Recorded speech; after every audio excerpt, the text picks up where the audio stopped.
कल रात करीब 1 बजे दिल्ली के तुगलकाबाद के एक रेजिडेंशियल बिल्डिंग में आग लगने की सूचना फायर विभाग को मिलती है और उसके बाद फायर विभाग की कई गाड़ियां यहां पर आती हैं। मैं आपको तस्वीरों पर दिखाना चाहूंगा कि यही वो घर है जहां पर ये पूरी आग की घटना हुई। पुलिस का ये कहना है कि जो आग की शुरुआत हुई वो बेसमेंट से हुई, जहां एक शॉर्ट सर्किट होता है और उसके बाद कुछ बाइकें जो यहाँ पे खड़ी होती हैं उनमें से कुछ इलेक्ट्रिक व्हीकल्स होती हैं, कुछ नॉर्मल व्हीकल पेट्रोल व्हीकल्स होती हैं, उनमें आग लगती है और फिर आग की लपटें ऊपर की तरफ उठने लगती हैं, जिसकी वजह से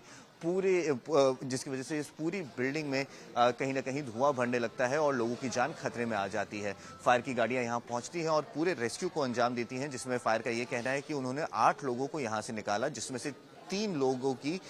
इस दुर्घटना में मौत हो गई है, जिसमें 2 औरतें और 1 पुरुष बताए जा रहे हैं। इसके अलावा 5 और महिलाओं को यहां से निकाला गया, जिनका इलाज अब दिल्ली के सफदरजंग अस्पताल में चल रहा है। लेकिन अगर आप इस पूरे इलाके को देखें तो आपको ये समझ में आएगा कि फायर के लिए कितना मुश्किल हुआ होगा ये पूरा रेस्क्यू ऑपरेशन चलाने के लिए और इसके अलावा इस आग पर काबू पाने के लिए भी, क्योंकि एक बहुत ही संकरी, बहुत ही पतली गलियों के बीच ये जो पूरा हादसा हुआ है। राहत की बात ये रही कि फायर जो थी वो बस फर्स्ट और सेकंड फ्लोर तक ही पहुंच पाई और ऊपर के मंजिलों पर नहीं पहुंच पाई, जिसके वजह से कुछ और जानें जो है बच गई। लेकिन एक बार फिर से दिल्ली में जिस तरह से आग की घटनाएं एक के बाद एक हो रही हैं, काफी बड़ा ये सवाल है कि दिल्ली फायर और दिल्ली प्रशासन कितना तैयार है इन फायर के इंस्टेंसेस से और इन फायर के हादसों से लड़ने के लिए और इनसे लोगों की जान बचाने के लिए। कई नई पॉलिसीज भी बन रही हैं। अब ये देखना होगा कि जब ये पॉलिसीज ग्राउंड पे इम्प्लीमेंट होती हैं तो इसका कितना असर पड़ता है और क्या कहीं ना कहीं जिस तरीके से एक के बाद एक